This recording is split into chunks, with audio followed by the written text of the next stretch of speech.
मित्रांनो 3 इयर सीईटीची असणारी आन्सर की आलेली आहे आणि एव्हाना तुम्ही त्या आन्सर कीमध्ये पाहिलंही असेल की तुमचे किती प्रश्न बरोबर आहेत, किती प्रश्न तुमचे चुकलेले आहेत, एकंदर किती मार्क्स तुम्हाला या सीईटीमध्ये मिळालेले आहेत याचा अंदाज तुम्हाला आत्ता आला असेल. पण बऱ्याचशा विद्यार्थ्यांना अजूनही प्रश्न पडला आहे की ही आन्सर की कशी पाहायची आणि कसे आपले मार्क्स काउंट करायचे हे आपण आजच्या व्हिडिओमध्ये डिस्कस करणार आहोत. तसेच विद्यार्थी मित्रांनो, ज्या विद्यार्थ्यांनी आपले मार्क्स काउंट केलेले आहेत आणि आता त्यांच्या पुढे प्रश्न उभा राहिला आहे की मला एवढे मार्क्स मिळाले आहे म्हणजे मला चांगलं कॉलेज मिळेल का, किंवा कुठल्या कॉलेजमध्ये आज ॲडमिशन होईल आणि एवढे मार्क्स मिळाले म्हणजे साधारणतः तुमचे पर्सेंटाइल्स किती होतील, या गोष्टी आपण आजच्या या व्हिडिओमध्ये डिस्कस करणार आहोत. तर हॅलो विद्यार्थी मित्रांनो, मी तुमचा एज्युकेटर अरविंद आणि तुमचं स्वागत आहे ग्लोबल ऑनलाईनमध्ये. मित्रांनो 2027च्या विद्यार्थ्यांसाठी असणाऱ्या लाईव्ह बॅचेस येत्या सोमवारपासून म्हणजेच 4 मे पासून सुरू होत आहे. त्यामुळे जे विद्यार्थी 2027चं प्रिपरेशन करत आहेत त्या विद्यार्थ्यांनी लवकरात लवकर या बॅचेस जॉईन करा. आणि ज्या विद्यार्थ्यांनी 2026 मध्ये सीईटी दिली आहे आणि जे विद्यार्थी आता ऍडमिशनची तयारी करत आहेत अशा विद्यार्थ्यांसाठी असणारी काउन्सिलिंग ग्लोबल ऑनलाईनमध्ये सुरू करण्यात आलेली आहे.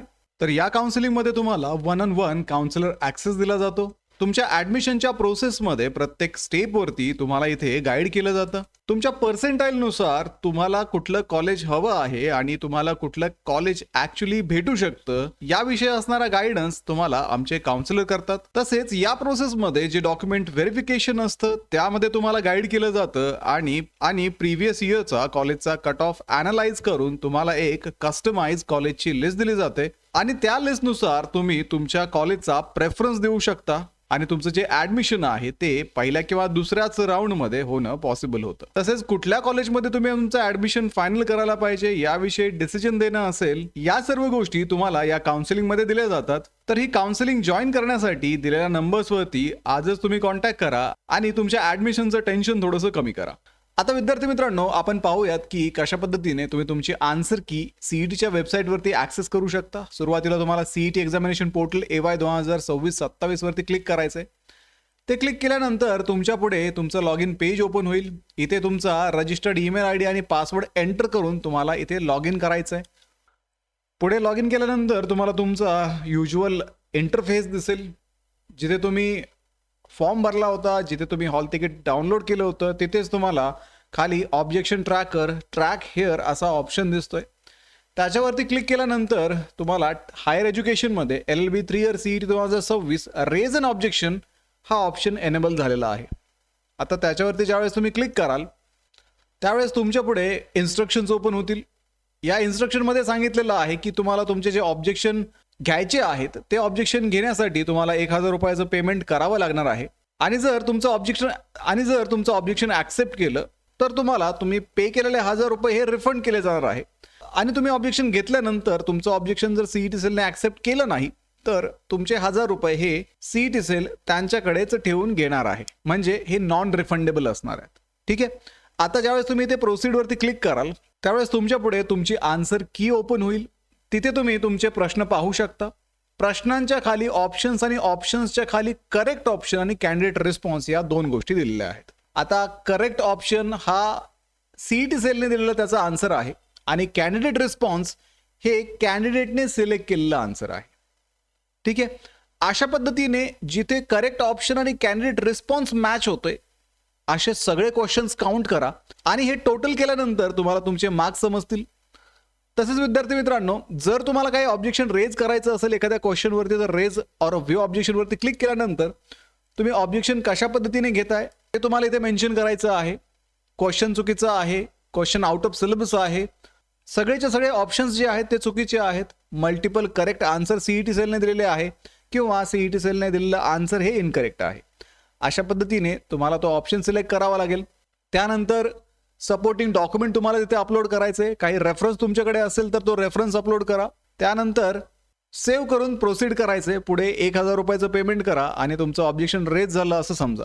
ठीक आहे विद्यार्थी मित्रांनो, तर अशा पद्धतीने तुम्ही ऑब्जेक्शन रेज करू शकता. आता पुढची आणि सगळ्यात महत्त्वाची गोष्ट म्हणजे तुम्ही तुमचे मार्क्स काउंट केलेले आहेत आणि आता तुमच्या पुढे मोठे मोठे प्रश्न उभे आहेत की मला 90 मार्क्स मिळाले आहेत, मला 70 मार्क्स मिळाले आहेत, मला 120 मार्क्स मिळाले आहेत किंवा मला 5च मार्क मिळाले आहेत, तर आता माझे पर्सेंटाइल्स कसे असतील की तुम्हाला याच मार्कावरनं ॲडमिशन मिळेल, अशा गोष्टी तुमच्या समोर आता आहेत. तर आता आपण डिस्कस करूयात की साधारणतः तुम्हाला जे मार्क्स मिळाले आहेत हे मार्क्स पर्सेंटाइलशी कसे रिलेट करतील किंवा थोडक्यात तुमचे हे मिळालेले मार्क्स साधारणतः किती पर्सेंटाइल म्हणून काउंट होतील हे आपण पाहणार आहोत. आता विद्यार्थी मित्रांनो, पर्सेंटाइल काउंट करत असताना युजली सीईटी सेल काय करते, तुमच्या एवढे किंवा तुमच्यापेक्षा कमी मार्क्स तुमच्या सेशनमध्ये किती विद्यार्थ्यांना मिळालेले आहेत याचं पर्सेंटेज काढून तुम्हाला तुमचं पर्सेंटाइल देते. आता विद्यार्थी मित्रांनो, मागच्या ट्रेंडनुसार आपण जर पाहिलं तर हा एक अंदाज असणार आहे, कारण पेपरचं टफनेस कसं आहे त्याच्यावरनं ऑब्व्हियसली तुमचे पर्सेंटाइल ठरतील. जर पेपर तुमच्या सेशनमध्ये टफ आला असेल तर तुम्हाला कमी मार्क्सला जास्त पर्सेंटाइल पण मिळू शकतात किंवा जास्त मार्क्सला कमी पर्सेंटाइल मिळू शकतात जर तुमचा पेपर इझी आला असेल. तर युजली आपण जर पाहिलं, जर तुम्हाला 110च्या पुढे मार्क्स असतील तर तुमचं जे पर्सेंटाइल आहे 99.7च्या पुढे जाण्याची शक्यता आहे. जर तुम्हाला 105च्या पुढे ते 109 पर्यंत मार्क्स असतील तर तुमचं पर्सेंटाइल हे 99.2च्या पुढे जाईल. जर तुम्हाला 100 मार्क्स या पेपरमध्ये मिळाले असतील तर तुमचं पर्सेंटाइल हे 98.5च्या पुढे जाण्याची शक्यता आहे. ते जर तुम्हाला 95च्या पुढे मार्क्स असतील तर तुमचं पर्सेंटाइल हे 97च्या पुढे जाईल. जर 90च्या पुढे तुमचे मार्क्स असतील तर 95च्या आसपास तुमचं पर्सेंटाइल जाईल. 95 to 97 पर्यंत जाऊ शकतं. 85 ते 89 पर्यंत तुम्हाला मार्क्स असतील तर 92 ते 95 पर्यंत तुमचं पर्सेंटाइल येऊ शकतं. 80 ते 84 मार्क्स तुम्हाला मिळाले असतील तर साधारणतः 88 ते 92 पर्सेंटाइल पर्यंत तुमचं पर्सेंटाइल जाऊ शकतं. 75 ते 79 पर्यंत तुम्हाला मार्क्स मिळाले असतील तर 83 ते 88च्या रेंजमध्ये तुम्ही तुमचे पर्सेंटाइल एक्सपेक्ट करू शकता. 70 ते 74 पर्यंत तुम्हाला जर मार्क मिळाले तर 78 ते 83 पर्सेंटाइल पर्यंत तुमचे पर्सेंटाइल जाण्याची दाट शक्यता आहे. जर 70च्या खाली तुम्हाला मार्क्स मिळाले तर तुमचं पर्सेंटाइल हे 78च्या खाली राहण्याची शक्यता आहे. तर अशा पद्धतीने या रेंजमध्ये तुम्हाला जर मार्क्स असतील तर तुम्हाला हे पर्सेंटाइल्स मिळू शकतात, जे आपण आता डिस्कस केले. आता विद्यार्थी मित्रांनो, हा जो आहे तो संपूर्ण अंदाज असणार आहे, कारण ऑब्व्हियसली बाकीच्या विद्यार्थ्यांनी कसं परफॉर्म केलंय, एकंदर पेपर कसा होता, कसा सगळ्या विद्यार्थ्यांना पेपर आला होता, या सगळ्या गोष्टी ठरवतील तुमचे पर्सेंटाइल कसे असतील. तर अंदाजे या रेंजमध्येच तुमचे पर्सेंटाइल येण्याची दाट शक्यता आहे. तर अशा पद्धतीने हे पर्सेंटाइल तुम्ही एक्सपेक्ट करा.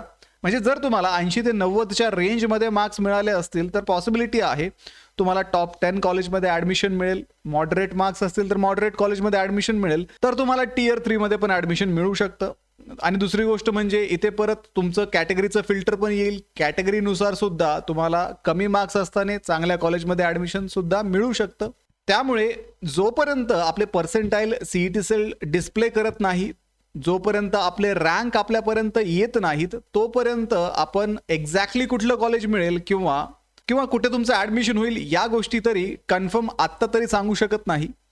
तर त्यासाठी आपल्याला रिझल्टची वाट पाहावी लागणार आहे. आणि आता साधारणतः 3 ते 4 आठवड्यामध्येच तुमचा रिझल्ट सुद्धा सीईटी सेल डिक्लेअर करेल. कमीत कमी 3 आठवड्यामध्ये, म्हणजे मेच्या शेवटच्या आठवड्यामध्ये किंवा जूनच्या पहिल्या आठवड्यामध्ये तुमचा रिझल्ट येण्याची दाट शक्यता आहे. आता यापुढे आपल्याला ॲडमिशनची तयारी करायची आहे आणि या ॲडमिशनच्या तयारी करण्यामध्ये कॅप राऊंडचे फॉर्म असतील, तुमचं डॉक्युमेंट व्हेरिफिकेशन असेल आणि इतर बऱ्याचशा गोष्टी याच्यामध्ये समाविष्ट असणार आहे. त्यासाठीच ग्लोबल ऑनलाईनची काउन्सिलिंग सुद्धा सुरू आहे. काउन्सिलिंगमध्ये 1-on-1 तुम्हाला काउन्सिलर ॲक्सेस दिला जातो. तुमच्या ॲडमिशनच्या प्रोसेसमध्ये प्रत्येक स्टेपवरती तुम्हाला इथे गाईड केलं जातं. तुमच्या पर्सेंटाइलनुसार तुम्हाला कुठलं कॉलेज हवं आहे आणि तुम्हाला कुठलं कॉलेज ॲक्च्युली भेटू शकतं याविषयी असणारा गायडन्स तुम्हाला आमचे काउन्सिलर करतात. तसेच या प्रोसेसमध्ये जे डॉक्युमेंट व्हेरिफिकेशन असतं त्यामध्ये तुम्हाला गाईड केलं जातं आणि प्रिव्हियस इयरचा कॉलेजचा कट ऑफ ॲनालाइज करून तुम्हाला एक कस्टमाइज कॉलेजची लिस्ट दिली जाते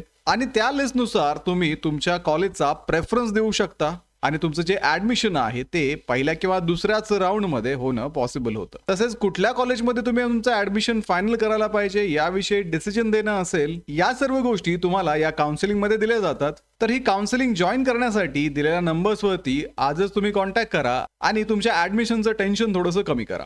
तर व्हिडिओला लाईक करा, तुमच्या मित्रांना हा व्हिडिओ शेअर करा, ग्लोबल ऑनलाईनला आत्ताच सबस्क्राईब करून ठेवा, कारण यापुढचे व्हिडिओ ऍडमिशन रिलेटेड आणि कॉलेजेस रिलेटेड असणार आहे. भेटूया पुढच्या व्हिडिओमध्ये. तोपर्यंत ऍडमिशनची तयारी सुरू करा. थँक्यू.